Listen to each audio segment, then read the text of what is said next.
What's up, guys? Welcome back to the JP and Trav Show. It is your boy JP. Obviously, as you guys can see, Trav is not here. He is currently sitting courtside at the Thunder and Hawks game. Dylan Gabriel was actually supposed to go with him, as he said last week, but Dylan Gabriel is locked in on football, like everybody would want him to be right now. So he decided not to go.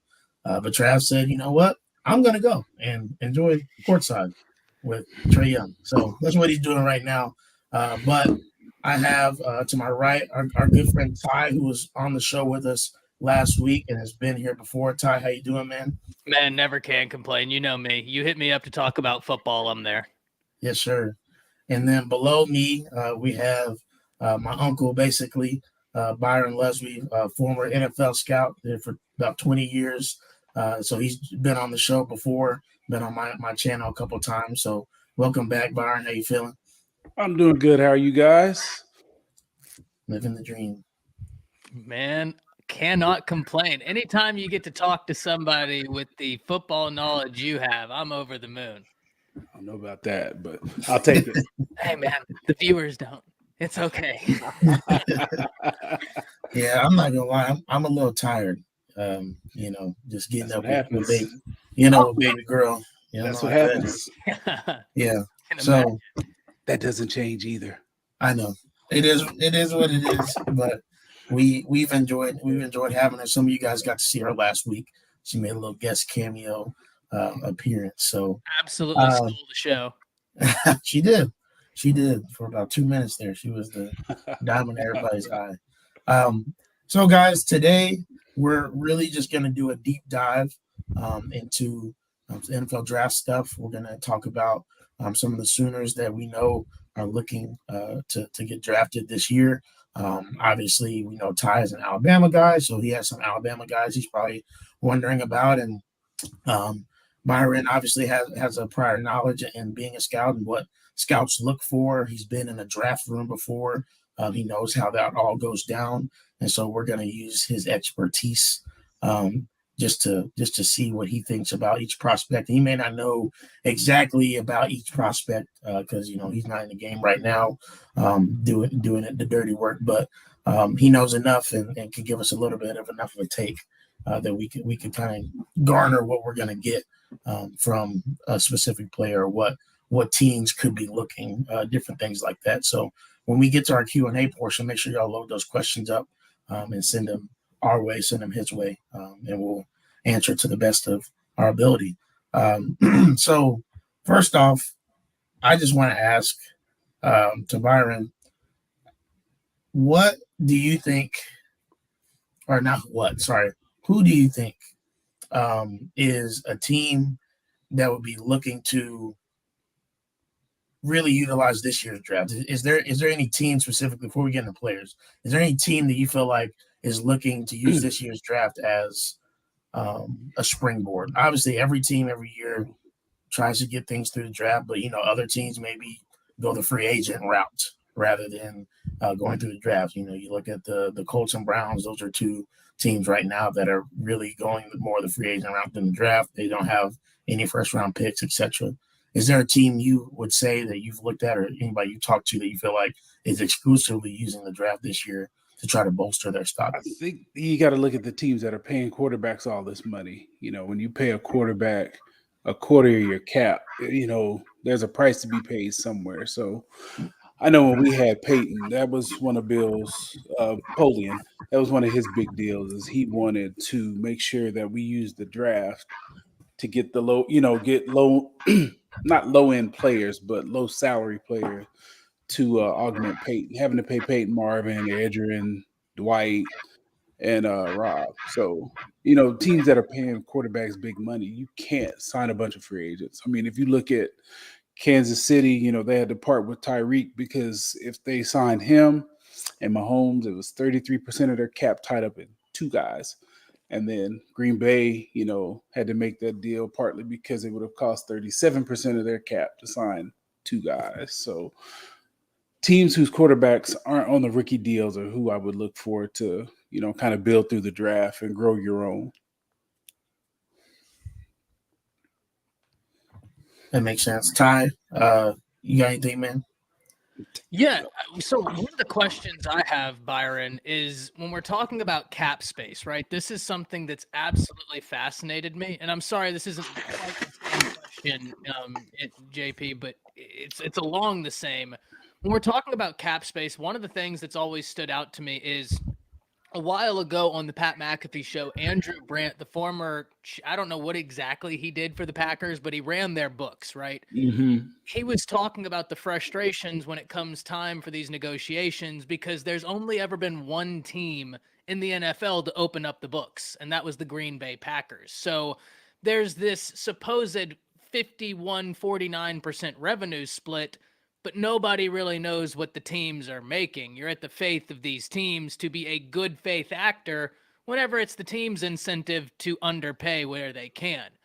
So, Mm-hmm. in your experience, how much is there like this cap space gymnastics going on behind the scenes? Because it seems like it's so prevalent. Oh, it's a ton of it now. It's a big deal, and the guy that does the cap for the Colts, he's one of the best. That's why they're able to maneuver and get out from under this contract. Like he's really, really, really good.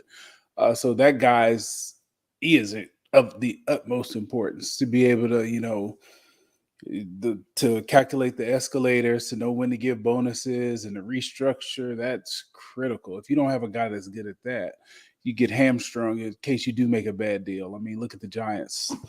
They have a ton of dead cap money. So, and that's what you don't want, especially when you're trying to rebuild. So, that guy is one of the most important people in the building. Yeah, it's such a fascinating aspect to me that a lot of us overlook because we're so focused on the pure football side of things. But when we're Mm. talking NFL, I mean, if you were to assign a percentage, right? What percentage of your time, maybe not you in particular, but a front office's time is spent managing the cap space relative to like on-field stuff as well? I mean, I think they meet probably daily. You Yeah. know, I, I would.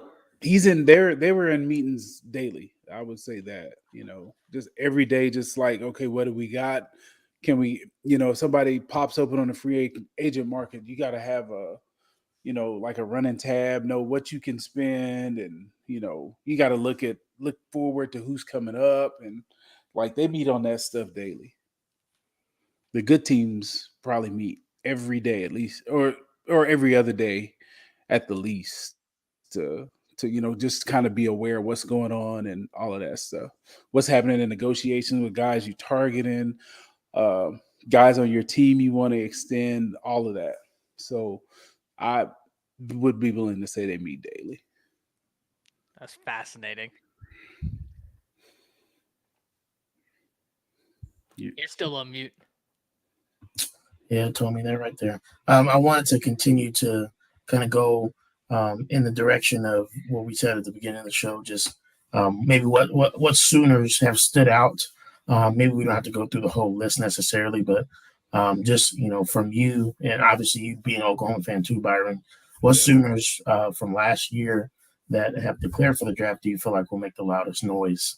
Who do you think will go Perion, first and whatnot? Perion, of course, and then the rushers. It's the NFL is quarterback, left tackle, defensive end. So if you can rush the passer, those guys are always going to go high. And if you can do it as a defensive tackle, that's a double bonus. So, Perion to get a bunch of looks. Outside linebacker, he'll go mid rounds. He's not quite K9 because he's not as big, but he's probably a better athlete. Um, Probably a little looser in his hips, just as fast. So he'll go high, especially with the way the game is played now, with those linebackers detached, having to play in space. He's an asset in that way. Benito, with his flexibility, a 3-4 team, he'll be a weak outside linebacker. He can rush in certain situations. He can drop. He's good in space. So those are the main three. Isaiah would be next. And probably the offensive lineman. And then the back will probably be last. Yeah. Yeah, I got to But say, not It'll be interesting to see what happens with the defensive guys because they look better than during the All Star game and the combine stuff than they did during the season. So teams will have to go back and figure out the why. Was it the scheme? Was it them? All of that stuff. But they acquitted themselves well from the end of the season on. So, a question I have for you, Byron, about a player in Nick Bonito, right? Because this is something JP and we've talked about ad nauseum, right? Nick Bonito's so talented, and I think if I'm not mistaken, junior year had the highest win percentage of any edge rusher in the nation. So really, Be really, careful with that PFF stuff. yeah. I mean, well, it's Be very, very careful. the PFF stuff. I've always looked at it like it's a niche thing, and you can kind of get a glimpse of something, but it's never going to show the totality of the circumstance without film, right? Like it's kind of like a piece that can help you understand film, but without film, it's meaningless. But my question is for Nick Bonito, how much of, because JP's always saying that he hates how much they dropped him into coverage. Do you believe that that hurts his draft grade inevitably, or will add something to it because it shows the depth of his ability? I think that's where he's going to be played most. He's not a big man, so you can't bang into that wall as a little dude and expect, unless you're Robert Mathis, who's not human. He's the only guy that size that I've seen hold up. He's not a human. He is not human. I don't know where he was made, but it wasn't on this planet. Most of those little guys, they just don't hold up. So you can't, run him into 300-pound to Trent Williams the whole game and expect him to win. Trent's every bit as athletic and weighs like 100 pounds more. So, yeah, you do have to put him in space. You run him on twists. You run games with him. You run stunts. You blitz him. But he can play in space. He can make tackles. He's tough. He competes. So, for a 3-4 team, he has a whole lot of value because you can get him to do both. 3-4 teams, he's not big enough to be a every down DE. But he could probably play Will in a 4-3. He's that athletic. So he has a lot of value because of that. But yeah, I wouldn't rush him.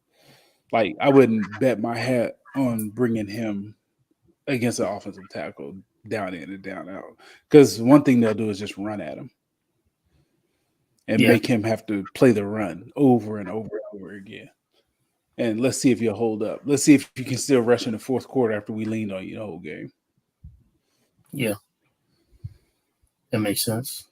So I know you talked about it a little bit, just what's the difference between, or finding the difference between, was this a one-off in a camp setting or a Senior Bowl setting as opposed to the film they put out? Was it the scheme? Kind of hard to find that, but like, do you feel like there's legitimacy to the kind of days that Perrion put together at the Senior Bowl? Like, do you feel like it, like from your heart, do you feel like it's a fluke, or do you feel like, we maybe didn't get to see all of Perrion that we should have saw at OU? I'm having trouble. I can't hear you. It's breaking up. I don't know if it's me or you. Let me see. Let me check. Okay. Can you hear me now? Yeah, I got you. Okay. I was saying, with obviously what we said earlier about Perrion and trying to figure out, was this scheme? Was it actually him, or were these performances of the Senior Bowl just one-offs? What, like, as a scout, what do you feel like from the bottom of your heart? Do you feel like it was that? Do you feel like Perrion, we just didn't get to see him unlocked from Alex Grinch's scheme, or what would you say? I think he had a quote that kind of hit it on the head for me. It's hard to show what you can do when you're slanting the whole game. And I thought that was, it's not, I guess he had to do what he was coached to do and what he was told to do, but that wasn't necessarily the best for him. So you just, as a scout, you have to know that. You that's why we go to practice. You go watch what they're taught to do. I remember there was a defensive end from Arkansas State, and he was told to get in the middle of a block and just hold a guy. Well, we didn't play that style. But as a scout, I can go in and tell the GM or the college director, this guy, you won't see it on film, you'll see it in drill. So you'll see it at the Senior Bowl as the quickness or the ability to do what we ask him to do in that defense. You're just not going to see it because how they're coaching them. So, you talk to people at the school, you talk to Grinch, you talk to his D-line coach, you talk to all those guys to kind of see if, you don't ask for the scheme, but like, what are you asking him to do? And ask, do they think they can do it? And then ultimately you have to, put your 2 cents in and say, hey, he can do it or he can't. But you look at all of that stuff. You talk to anybody you can talk to. You watch him go through drills at the combine. You watch him at All-Star games, especially the Senior Bowl, because it's coached by NFL teams. So it's NFL coaching. And so, you go back and you read your notes and you make a decision on where you think you can or can't. But everything is a piece of the puzzle. It's not all Senior Bowl. It's not, if there's a difference between what you see on tape during the season and in an All-Star game, it's just a indicator to dig some more. You may have just answered this question I'm about to put up with that little segment right there, but if you have more to give to that, how much value do you feel like the Senior Bowl combine gives a prospect in your experience? It's a piece. You get to see him competing against the best of the best, and it's like you said, it's NFL coaching, so you get to watch him go through an NFL practice, an NFL install. So you get to see if he can take something he messed up on the day before and fix it. And then you get to see him against, especially if it's a small school guy, you get to see him against Alabama, Oklahoma, and those teams. And then you get to see how he fares when the lights are on. So it's not the end all be all, but it's important. You go through interviews down there. So it's just like it's one of the starting points to get to knowing a kid. So it's all important, but it's not the end all be all. It's just another the peg in the pie. Yeah. Gotcha.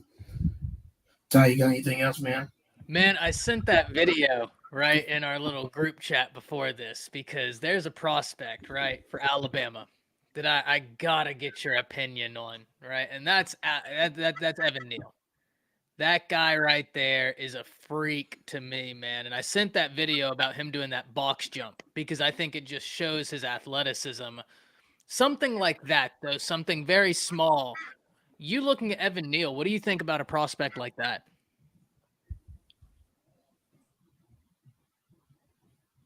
Oh, did we lose him? We might have lost him. Man, your question just knocked him out. Hey, he was so impressed by that box jump. You had to bring the Bama up. That's what it was. Nah. So for those of you he's back. Maybe. Can you hear us, Byron? The beauty of working with technology, man. Man, the beauty of working with technology. Hey, it's not. See, this is what happens. It's a live show, y'all. This is authentic. Okay, we not fabricating nothing. We just not. It's real life. No. There will be a schmeckle of Bama talk. Just a schmeckle, right? Not a whole lot, but a schmeckle. Grace me that. I'm gonna tell him to come back in to re-come in, and then I'll add him again. Gotcha. Well, man, here for you, I got a question for you while I have you here while you're messaging him, right? Yep. So Oklahoma losing all these prospects to the draft. A lot of these guys very excited about. Who do you think is the biggest loss for Oklahoma? Who do you think will be the hardest for Oklahoma to overcome the loss of?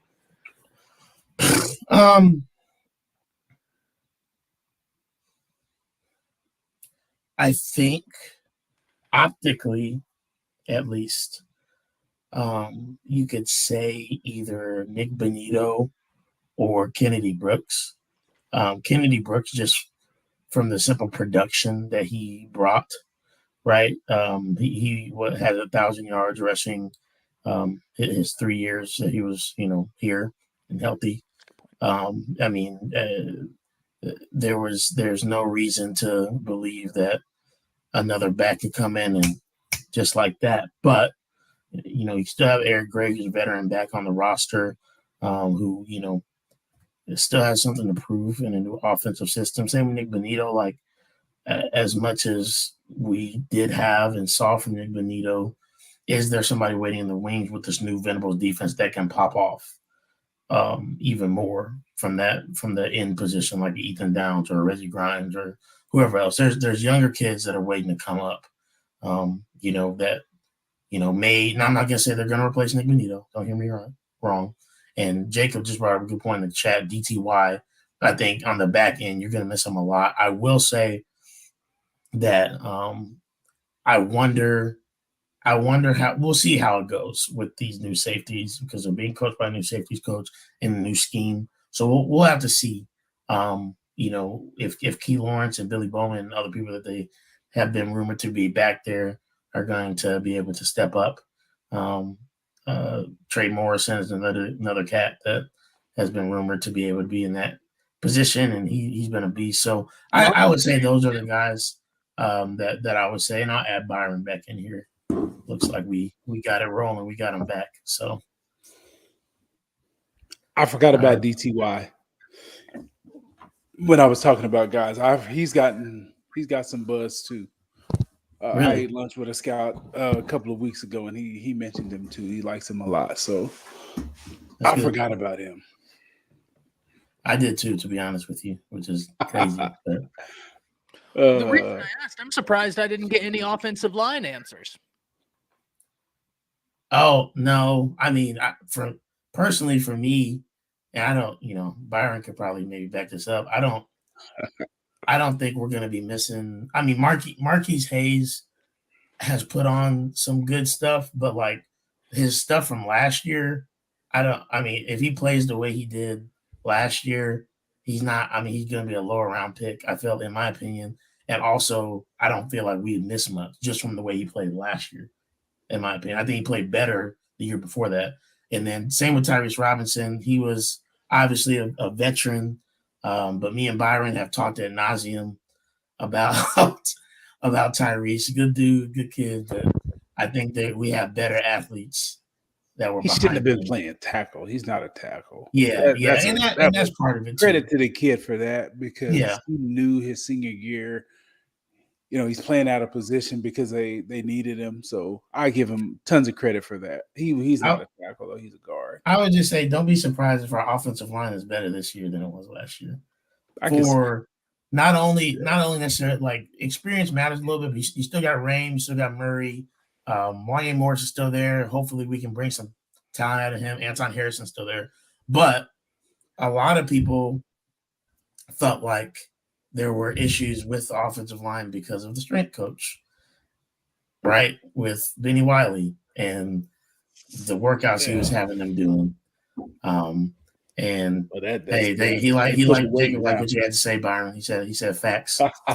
When you bring in somebody like Schmitty, I think that you might see a different level of physicality in play from the offensive nothing line. Else, they're going to be tough. If nothing else, everybody that goes through that program is going to be tough. How long did y'all have Benny Wiley? 3 years, from 2018 to 2021. Yeah. Right. He came the second year. Schmitty was there 1 year, then he was. Schmitty was there when we almost beat Georgia to go to the national championship. Correct. And then it seemed like every year, because we talked about that, seemed like every year since then we deteriorated a little bit. And Byron, I was telling Ty last week, I said, it had me to the point where, not that I was ever argue with you, but where I'm listening to, I'm talking to my uncle who's like got 20 years of experience as a scout and like has more inside info than I do. He's telling me like, Jalen, these practices, man, like they're not what you think, and if something's going wrong, and like for whatever reason in my heart, I was like, man, it just don't sit right with me. How could that be true? And it ended up being true. And it was frustrating. And because he told me that, like he did. You can ask him. I was at a wedding in what was it? Was it October? Mm-hmm. And I called him at this wedding, and it was after Baylor, and I was so mad. And Was it the Baylor I game? was at this reception, and I was like, Byron, like, what is going on? Like, why is this happening? And he was like, look, Yeah. something's got to change, Jalen. Something got to change, and a lot like I'm just letting you know right now, something's off, and the practice is off. Straight conditioning is not where it should be, and I'm sitting here like, how? Like, we're supposed to be Oklahoma. What's going on? And obviously, ever since Lincoln left, it all has been brought to light. And I was like, man, that's crazy. So That's why I asked, because that makes sense, right? 2018 to 2021. That's about the timeline that I thought he was there, but wasn't 100% certain. So yeah, that makes sense with the decrease in the offensive line. Like, I think we can. I'm not comfortable putting it all on that, but like, No. that's certainly a big thing, right? If you're not. yeah. Because look, there was Chris from the Horns Down podcast and we were on, and it was like, this was like in early October. And the first thing I told him, I was like, man, the one thing that I'm really worried about for Sooners, and this is when we were not even recording, it was just him and I was like, I'm watching the line of scrimmage get pushed back progressively towards the quarterback like that. I was like, they are completely rearranging the line of scrimmage instantly. And that, Sean said it, O-line got pushed around. But yeah, that I have said it before. Schmitty's a great hire. Great hire. Yeah. So, is what it is. But I'll let you. I know, Ty, you've been waiting on your Evan Neal question because Byron got kicked out. Bama talk. So yeah, he's another one. I'm not sure he's made from here either. I don't like to be that big and that explosive. That's nuts. That's nuts. You're not supposed to be able to jump and do the splits and land your feet on two boxes. That's not normal. That's not how normal humans behave. No, and for those of you that don't know the video we're talking about, just hop on Twitter and look. Jacob, we said a schmeckle of Bama. Can we put Jacob in timeout? Hey, he agreed with me. Jacob's good. Okay, he gets a pass. That's fair. He's good people. But we gotta let Ty slide. He's helping the show out. We can let him talk about Bama for 5 minutes. Yeah, just a schmeckle, Jacob. Come on now. Hey, Jacob. You may not be an Alabama fan. I'm a Sooner too, but Alabama's the standard. So he's just pulling my chain. He and I have talked before about some Bama stuff. Jacob's a great dude. I need to get him on my show, man. I love talking to him on your show the other day. And the last thing I'll talk about with Bama, and we talk about Evan Neal not being from this world. The guy that I think really stands out to me, and it doesn't, I think everybody, is Will Anderson, right? Like, there was a stat last year, and it said 0 and 10 yards. He hit a top speed of like 20.2 miles per hour, and the only person faster than him on the team was Jalen Waddle. He's 245 pounds and 6'5". So, like, what? This might be a very obvious question, right? Because it just flies off the screen. But what are the small things you're looking at for Will Anderson when you're just like, man, this is really separating him? Like you said, that quickness, how relentless he is. He's long, which is ideal for a pass rusher. You can keep offensive linemen off you. He uses his hands well. It's just, he's a dog. He plays. That's like 3/4 of the battle. If you play that hard all the time, you're going to fall into stuff, or you're going to run something down because they cover it. All of that stuff, it's a criminal. He wasn't in New York for the Heisman.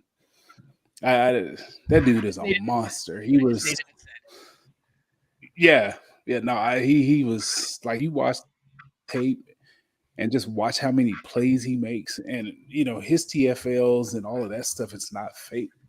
Like, you see it in the game how he can wreak havoc. So, dudes like that, when you're at that school performing at that level, that's an indicator of what you're going to be in the league.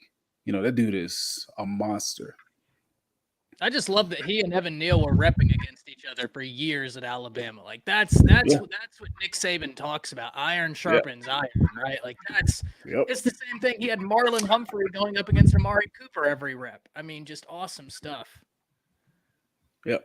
Yeah. And another, I'm going to date myself, but Antoine Winfield, the dad, when David Boston was at Ohio State, I was there to practice, and somebody tried to jump up and get David Boston. He was like, no, I got Dave.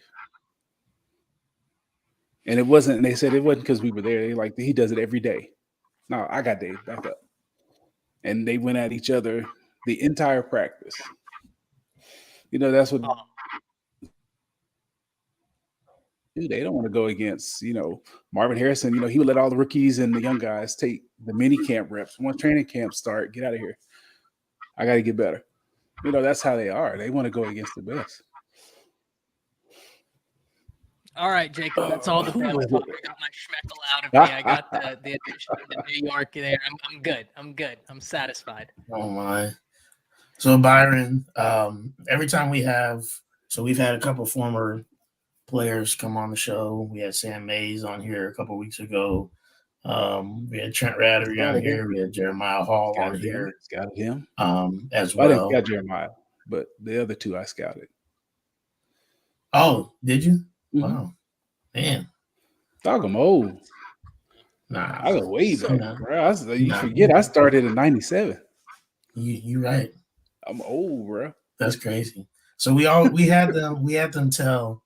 And I think you may have done this on the show before, but for some newer folks, I think it'll be good for them to hear. We had everybody tell their best, funniest, craziest in-game story. And so, you can feel free to tell a training camp story, a game story, or some sort of scouting story that you felt comfortable sharing on here that you feel like would be great for our people in the comment section to hear. Something that would just kind of pop off. I can tell you now, I cannot tell you my best scouting story. That is not suitable for air. No. You're going to tell me off camera then? No. That's how you know it's a great story. It's too many.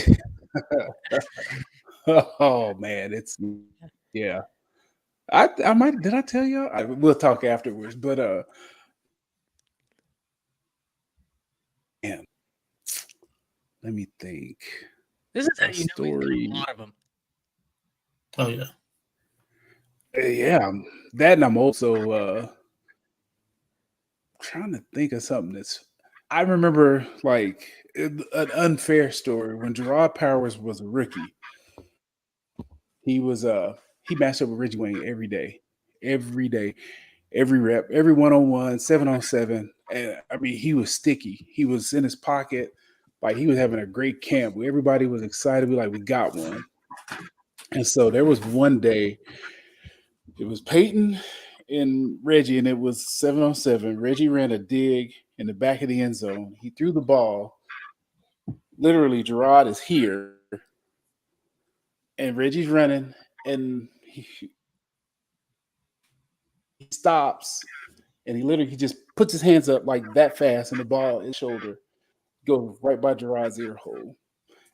And we're just like, and he looked at everybody, and we were just like, oh, they do that to everybody.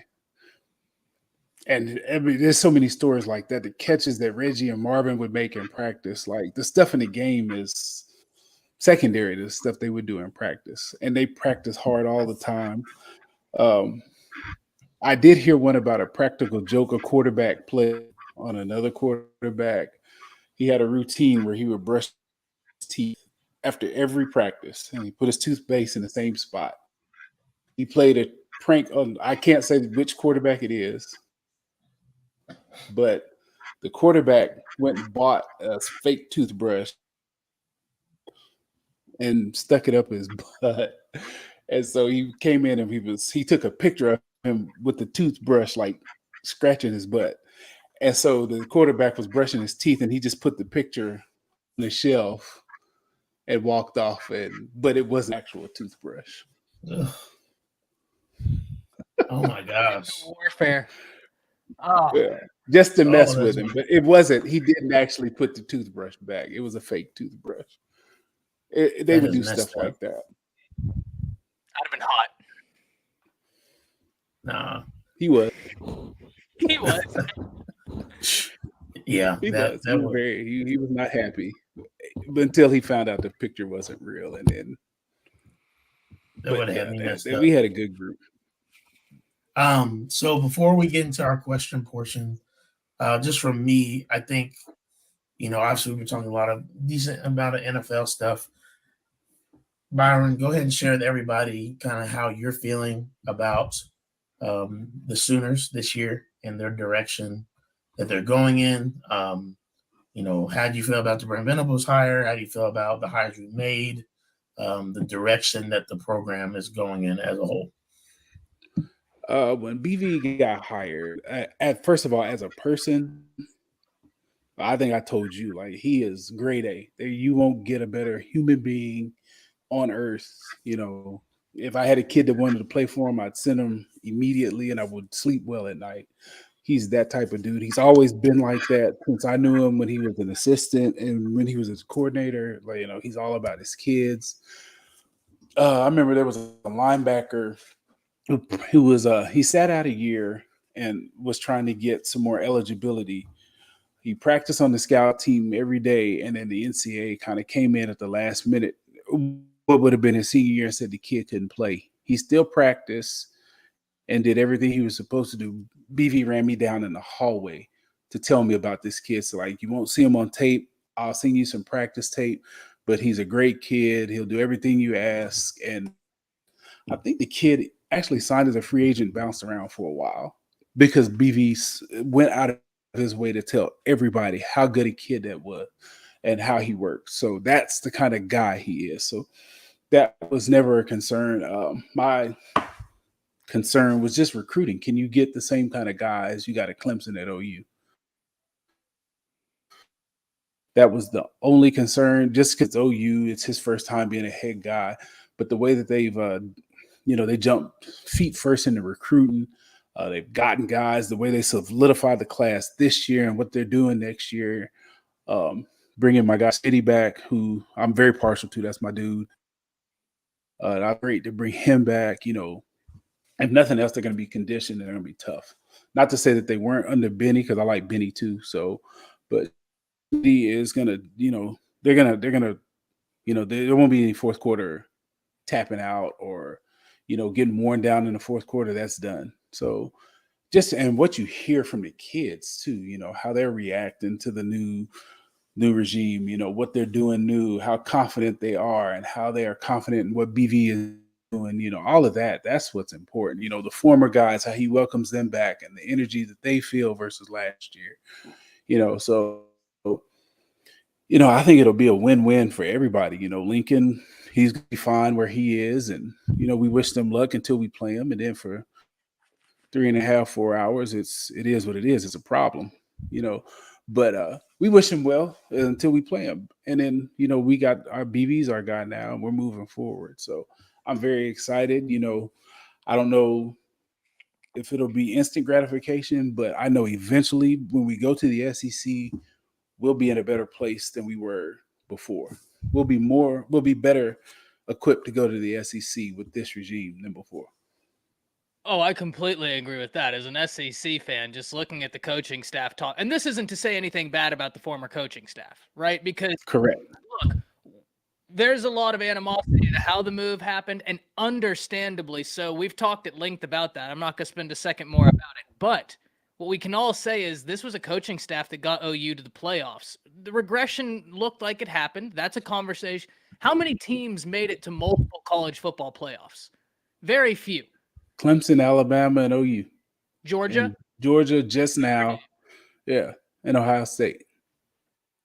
All right. This is not an easy thing. And I don't think people really gave due credit to how difficult it even is to make the dance. Like, it's impossibly difficult just to make it there. Mm-hmm. So this was a good coaching staff OU had. I'm not trying to say anything bad about that, but for SEC play, the coaching staff OU has now is much more conducive to SEC success, in my opinion. I'm glad to hear your opinion as well. That makes me feel like I'm doing something halfway right than the previous one. Byron, I have one question for you in regards to the staff. My favorite hire and I'm very biased about this, Todd Bates, right? Former Alabama guy.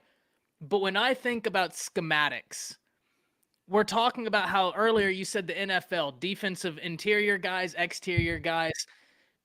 Todd Bates is among the best defensive line coaches and recruiters in the nation.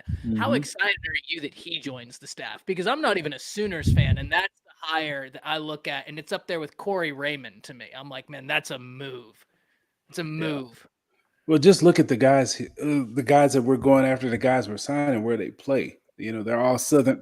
They're South. They're from the South now, and look at the brand of football they play. That's the one. Living in Texas, it's 7-on-7 heaven here. Everybody spreads it out and all of that stuff. And that's not conducive to what the style. I don't think it is. Always in a 2-point stance catching. You don't come off. They play different down south. That's where the big guys are that play physical are. The Jordan Davises and those dudes. They're not from Texas and they're not from California. That's where they're down there. So that was the first thing that I noticed when when they were remaking this class. They're getting bigger dudes from down there. So I figured that was Coach Bates, and that I got excited with that because that's where Clemson gets them. Get the guys that play the type of football that you want, and it's going to be a physical brand of football. Especially going forward. I mean, even now, look at how people bodied our offense this year. They weren't sitting back and cover. They're okay. We can stop the run with 3 guys, so we're going to punish those 3, and then we're going to drop everybody back. And if you're not going to physically run the ball, then you're going to have trouble. And the thing that made it stand out to me is Clemson is so synonymous with defense, right? Great defensive team.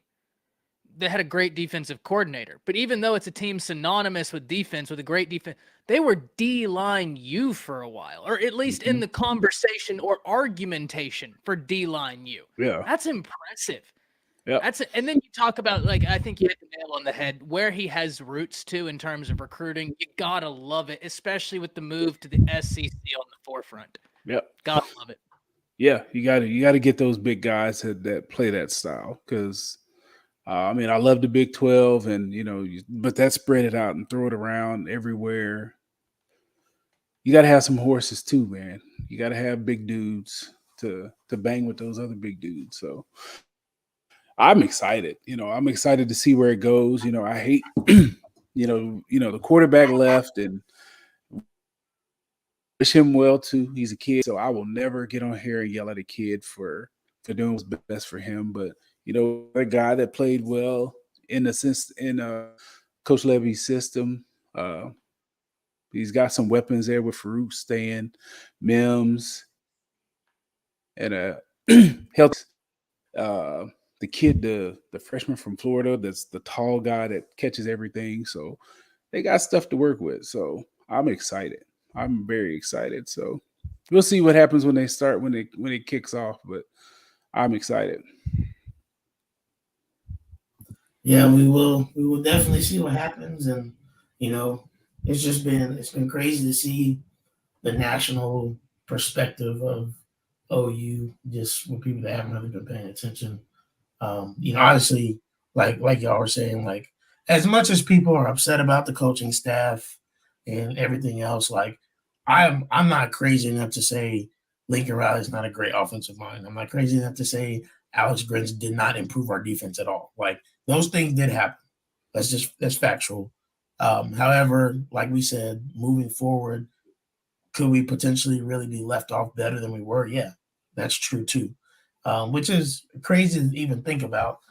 But it just comes down to the fact that and USC will be better too. Yeah. Obviously they will definitely be better than where they were. For wins. It's been a crazy offseason. You look at these coaching hires, and it's wild.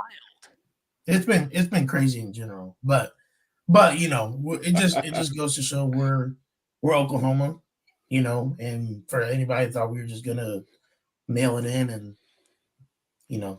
take years off, that's not gonna happen. Are we going to be He's right gonna where be we on. were? Maybe not. But to act like we're going to end up like Texas or Nebraska is you're not paying attention. So we're going to transition to our questions portion now. I'm going to throw some questions up real quick that are in the chat. Any questions you can ask for me, for Ty, for Byron. Go ahead and throw them in the chat. I'll put them up.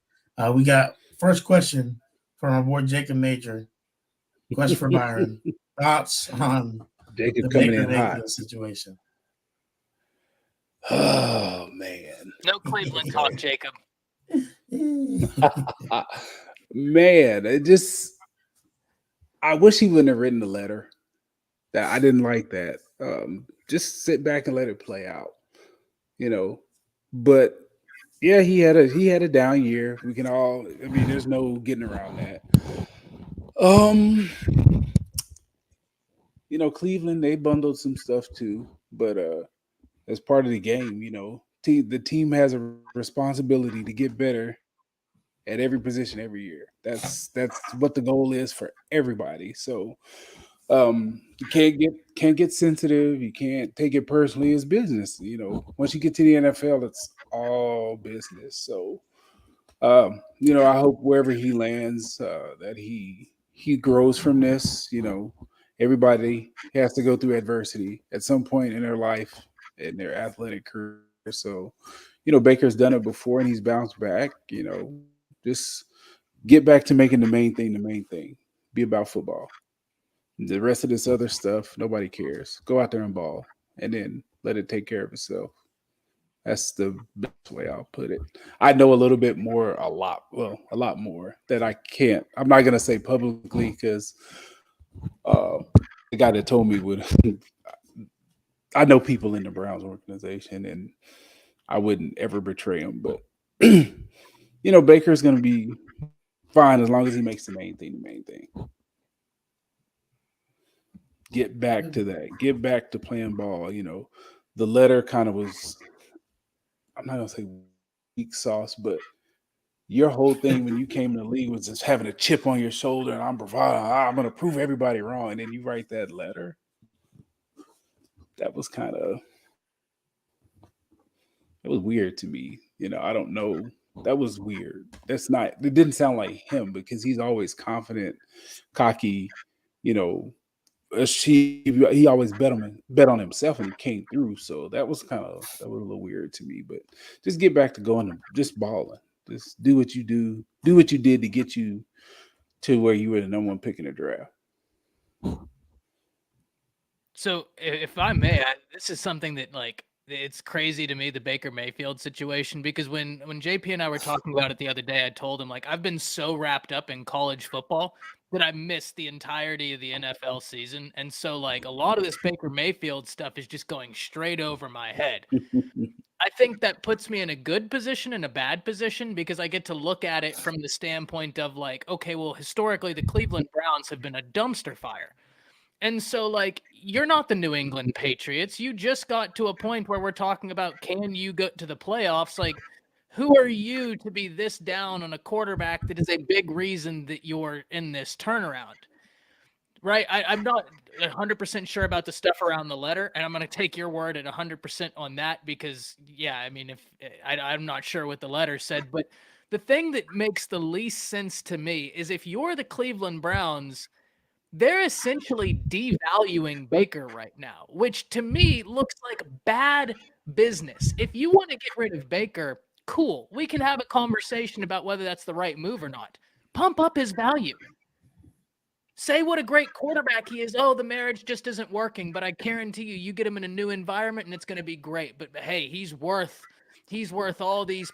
Instead, they're doing the opposite. And now I don't know where you go if you're the Browns because you've devalued Baker Mayfield to the point where now no team is going to be in a position to offer them anything because the Browns have laid their cards on the table for everybody to see. That's where I don't understand this. And that's the most Cleveland Browns thing they probably could have done. But it makes no sense to me. Makes no sense to me. Fair point. I can't really comment, but yeah, you're right. Oh, yeah, okay, fair enough. Yeah, Fair point. I can't argue with that. Byron and I have had many conversations the last couple weeks about the Baker thing. Yeah, I like the feel like last month. That's what. Yeah, that's yeah, like besides me I checking on think his family. It's about Baker. he's not wrong. I mean, I think we both. I think at the end of the day, we both understand what it is. My biggest thing was, he knows this. I just don't understand why you're trashing a dude who like did help you from, and again, if there's more stuff, like Byron said, he's not gonna talk about it. There's more stuff behind the scenes that we don't know about that's gonna come out later, okay. But like as it stands now, like why are we character assassinating Baker Mayfield and then also expecting the high round draft pick that they're asking for him at the same time? It just don't make sense to me. But let's move on because we can talk. Byron, I can talk about this till I'm blue in the face. How many Stop suitors arguing with them fans. do you think? How many suitors do you think get drafted? Oh man, give me the list. Okay. Asamoah, Let me pull one up not in real any quick. particular order. Asamoah, Asamoah, Winfrey, Benito, Isaiah Thomas, 4, DTY, Marquise Hayes. I think he could. 6. He'll go. You think Kennedy will get drafted? Yes. Late round. Really? He's a possible. He ran 4.7, and he looks 7 when he plays. He's a little dude that ain't fast and can't pass pro. Look, I'm gonna hide my face because Our backs were not good at pass pro this year. Any of them. look, I've said about Kenny Brooks that he was not gonna be a good NFL running back. He did produce in college, but 5. He'll go if he does go. It'll be like 5th through 7th.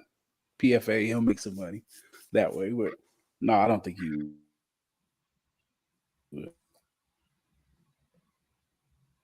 So was that 5 I think or Marquise 6? will. I think we were at 6. I thought it was 6. Oh, what about Mike Woods? Forgot about him. No. What did he get drafted? No, he didn't produce.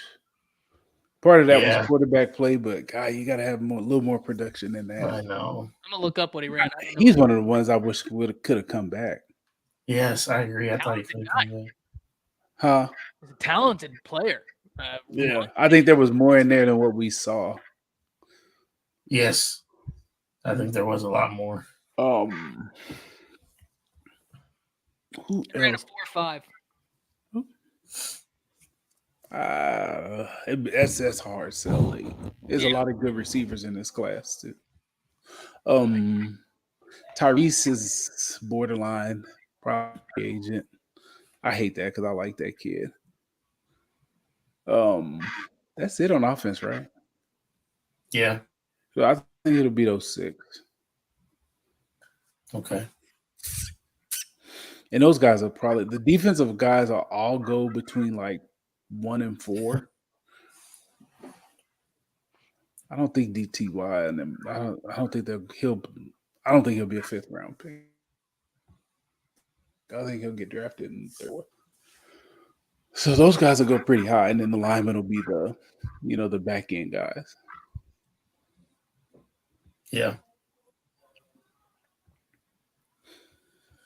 All right. The kicker, he'll be a free agent. He'll be Burkich. Yeah. Burkich will be. I don't think he'll get drafted. He was a little erratic. Yes. Man. Tampa Bay did some wild stuff drafting a kicker a few years ago. Hey, the Bengals that work out drafted for a him. kicker. Not well at all. Not well at all. But yeah. The Bengals guy is different, man. That dude was money. It was money. You know what I mean? Yeah. In fact, and JP, there's a question someone had right as we first started, and it was revolving LT Overton. Apparently, he's Oh, going to commit this Friday. And yeah, so, everybody think he's going to A&M. yeah, people have been asking about that. I mean, I've heard that they wooed him at this. You know how it is in Aggieland right now. Well, I his mean, I'm dad not was going. his dad worked in athletics there. I know I went to school with his dad. Dad is great people. So it wouldn't shock me. I know we offered the But brother too, and that was important to him. So OU fans are not going to be happy let's see about Friday. that. If he goes He'll to be all right. A&M, you lose Brownlow, Yeah, it's a Dindy, kid. and Leave Overton. that kid alone. Get your money up. Shoot. If y'all think it's because of money, get your weight up. Look, So I got in a little bit of not an argument, but a debate on my comment section with an Alabama fan today. We were talking about Tony Mitchell, the number 3 corner in the nation right now in Alabama. And someone's like, oh, well, Florida might get him because they're offering him this money. And I'm like, well, then we're Alabama. Get your weight up. Get your weight up. There's nothing Florida should be doing that we can't do better. So yeah. if they're offering him, then we need to offer Yeah, him. And y'all they were said, doing it before it was legal. and that's the thing. Everybody was, right? Like, people were doing things behind closed doors when it was all wild. I need us to fire whoever's the head of Story OU after compliance. remind me about paying a player. I do have Okay. but I can't get it on the air. All right. Yeah, whoever's the head of OU compliance, I need him gone immediately, expeditiously. Because I mean, From at what I this heard, point, yeah, I hear it's getting better because they did compliance ran everything in the past, yeah, like everything. So I hear there's kind of a changing of the guard. well, good. That's That's what why you we have want so to many do. coaches and stuff now. You know, Yeah, they're like, look, I'm sure BB wouldn't have came if it's like we can't yeah, keep doing it the same way and expecting stuff to change. We got to change stuff and look at the size of exactly. the staff. As you know, the number one first thing that I noticed too, they took a picture like a month or so ago. Like, good Lord, it's a whole bunch of them. Which is what Alabama and the SEC schools have been doing. So Yeah, that was good to see too. But yeah, if you think it's about money and you're mad at the other school for paying more money, get your weight up. yeah. It's legal. What was I I saying? do not work for them. I am not a Colts fan, and I cannot say. Yeah, it's a love hate relationship with the No, it's a organization. hate for me. So I hate kid. hate I for don't him. hate. I don't hate. Love hate for me. Because look, Yes, okay, it should be love story for time. you. You've got dispensation. Root. No, I know. It's my fault. You're a fan. It's my fault. Byron is the reason that I am a Colts fan. Yes, He's the reason I really even got into football in the first place. correct. Again, for those you don't know, he's not my blood uncle, but he's my dad's best friend. He, somehow by the grace of God, got a job with the Colts like when I was 1.5, and he was up there in Indianapolis after we had just moved there, and I was born there, and so I got to go to every Colts home game from the time I was 6 till I was 16, which was the Peyton Manning years, which was amazing, right? I mean, we was winning 12, 13 games a year. So, and then obviously, they let him go. And so it's a hard tug of war because it's like, that's my team, but, he my uncle too. And so, I hurt for him. Don't want to put him in that position, but, I'm good. Nope. Root and cheer. You're good. Oh no, I'm rooting and cheering. That's why I told you I'm okay with the Matt Ryan thing. I'm convincing myself that it's the right way to go, but we'll see. Speaking of quarterbacks, where do you see quarterbacks like Matt Corral, Kenny Pickett, and Desmond Ritter from Cincinnati going in the draft? And Ty, you can They'll pop be into from your evaluations. What you got? Let me see. I like Corral. I really like Corral, right? What he did with Jeff Lebby was very impressive. He's a decisive quarterback. He gets the ball out quick, but if you need him to make that pump and then throw it long, he's got the ability to do so. Lebby got him out moving in space, right? I just think that there's a lot of polish to Corral that I really think is enticing. Kenny Pickett's a great quarterback. Desmond Ritter is a really solid quarterback, but Corral, I just personally, for me, that's the quarterback that I would be targeting if it's not the kid from Liberty, Malik Willis, because that kid's upside, I think, is insane. But Corral, I just love what he's got presently, day one walking in.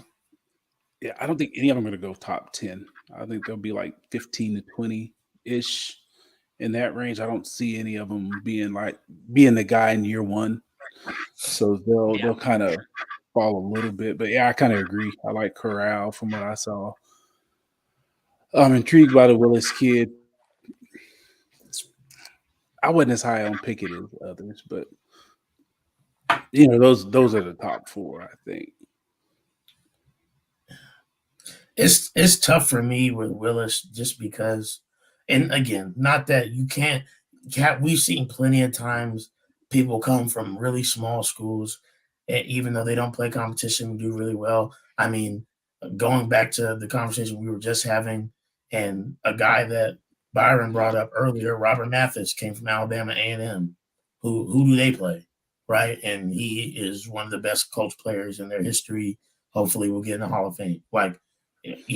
So yeah, he better, right? So, but again, you can't say Jerry Rice, right, with Alcorn State, like Mississippi Valley.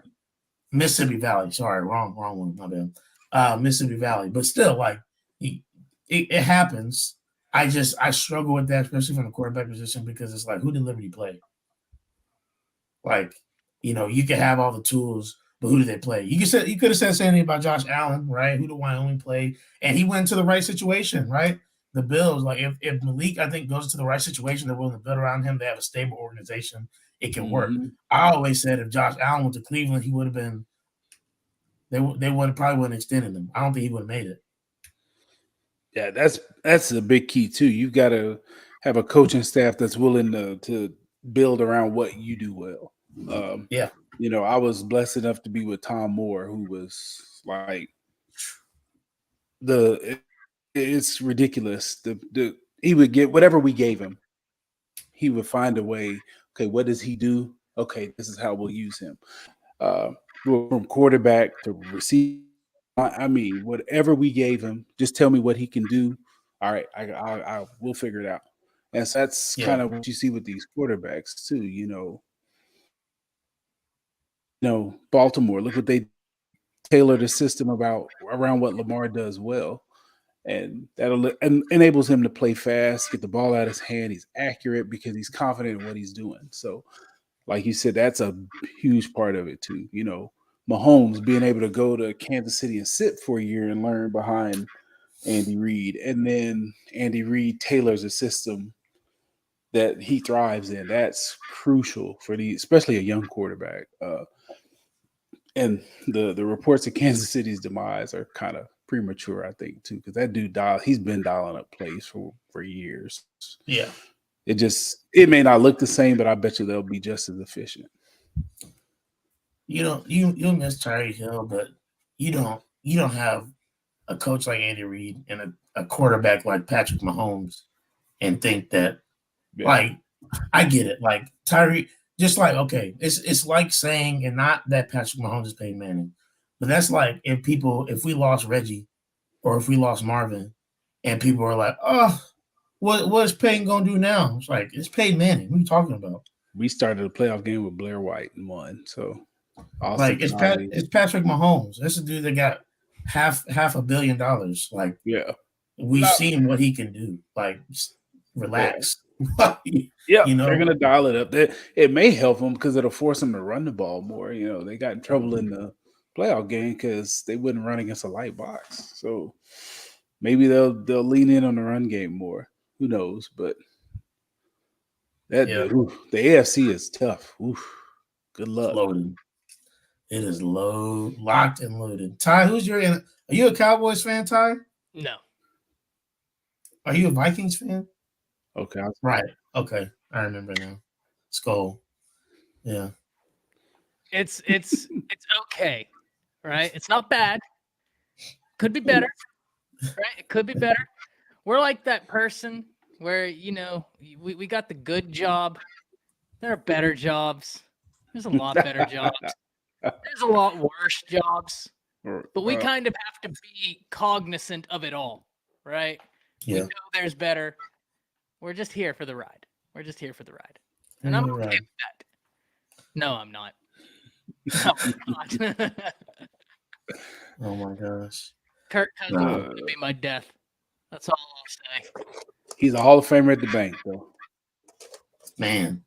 Him and Sam Bradford both. I need to meet his agent. Sam Bradford ain't even in the same category as this dude. This dude is the finesse god. Woo. My goodness. Just out here finessing. Oh my God. Don't get me started. I'll get real sad. Yeah. Oh man. Real sad. Hey guys, anybody got any more questions before we head out? And Ty, if you have any more, feel free to ask. I do want to address the question, young lady that couldn't. Oh yes.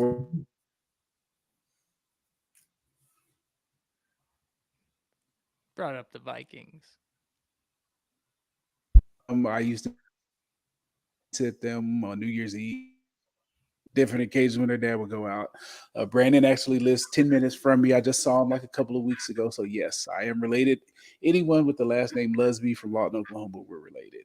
And they are my first cousins. That's crazy. I figured that you were, just because when she said Lawton, I said it has to be. Yeah. Just because I was like, he has to be related in some way. So I'm sure he is. But that's kind of crazy. Yeah. That's kind of wild. Man. How's the big superstar feeling after? She's good. She's good now. They had an AAU tournament, so she's back in her element. Yeah, it was a little rough after the double overtime loss, but she was down for about a week, but she's good now. She's excited. For those of y'all who don't know, Byron has a daughter that is she started on the Frisco Memorial basketball team. They've made it all the way to state this year and lost in double overtime. Oh, that's tragic. So it was tough. It was tough. One girl shot 12 free throws. Our whole team shot 6. Yeah. I'm not gonna, and we attacked the basket too. So it's still sore. It's a good thing they're finding something to do with those NFL replacement refs. That's the positive of this story. That's what it looked like too. But no, it was good. It was a great experience, just to go through that and to see her, first game, had 3 fouls in the first half, came back, scored 10 points in the second half, 8 in the last quarter.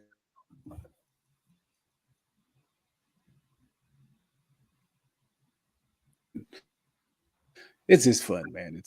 It's had a first tournament last weekend, got another one in San Antonio this weekend. It never stops. Never stops. Yeah. Enjoy them while they're little. Yep. What I'm doing right now. Exactly. Like you in a year or two, you'll forget how much you didn't sleep and how tired you were. You remember it, but you don't remember it after a little while. It gets better. Just a little easier. And then they turn into teenagers. Then you want to choke them. Nah, she's a good kid. She's a good kid. I'm joking. She's a really good kid. We have to reset her every now and then, like everybody else, but she's a really, really good kid. Really good kid. Yeah, she is. She is. And fun fact, his wife, her brother, Gerald Green? Ty? Name sounds unbelievably played in the NBA for like. Oh, okay. Yeah. I think his wife. That's her brother. Is Gerald Green. Well, pretty that's cool. Awesome. Yeah, so they got some good genes in the family. I have no good genes in my family. Well, okay, I'm lying. So my brother is actually like one of the top U.S. men's, or was one of the top U.S. men's cyclists. He was actually one of the only American men ever to medal in Latin America racing. He was great, and my sister runs mega marathons, so like the 100-mile marathons. I know when she had her baby, 4 months later, she ran the Boston Marathon. What? Yeah, and then there's me. Oh no. That's And if crazy. you see Yeah, me we running, I need swear to to text your God, sister. if you see me running, turn around and follow me because I'm being chased. I'm not running for no reason. I promise you that. I played Oh, no gosh. soccer We for need to that. see this from Earth. She might not be from here either. She's running a marathon 4 months after birth. Yeah, that's She's nuts. excessive. Yeah, When I'm in Virginia, man, my brother will wake up in the morning. He's a contractor. He'll do a 140-mile that's not training ride human and then go behavior either. and come back. That's insane. Wow. Yeah. So Yeah, let me put it like this. I don't have I don't have genes. any. They're good genes. And it didn't get to me. That's all right. That's all right. No, we're I don't distance run either. We're a family of sprinters. My sister's the sprinter at OU. I prefer that myself as well. So, explosiveness. But all right, guys. Thank you for everybody that showed up tonight in the chat. Thanks for coming out. Trav said he misses you guys. We'll see you next week. But we appreciate Ty and Byron for coming on today and for giving a great show. And it was a lot of fun. Thanks, guys, for coming on. See you. Great. Thank you for having me as usual. Man, you already know. Anytime you just let me know, I'm here. I love this. Yes, sir. All right, y'all. We'll see you here at this time, 9 p.m. Central Standard Time next week. Boomer. Sooner.